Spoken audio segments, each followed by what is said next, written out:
Power star Pawan Kalyan వాళ్ళ లడ్డూ తెగ feel అయిందట.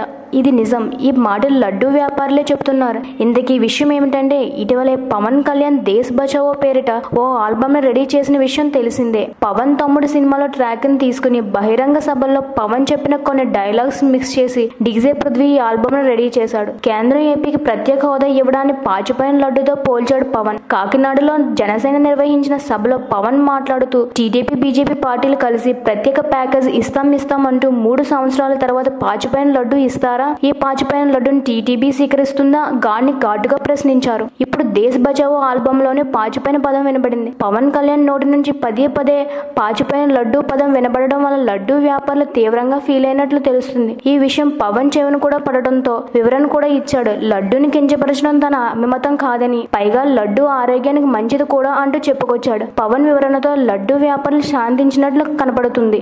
షాకింగ్ నిజాలు చెప్పిన బండ్ల గణేష్. టాలీవుడ్ బడా నిర్మాతగా ఓ వెలుగాడు బండ్ల గణేష్. టెంపర్ తర్వాత సినిమాలకు దూరమయ్యాడు. అయితే ఈ మధ్య రీ ఎంట్రీ ఇచ్చేందుకు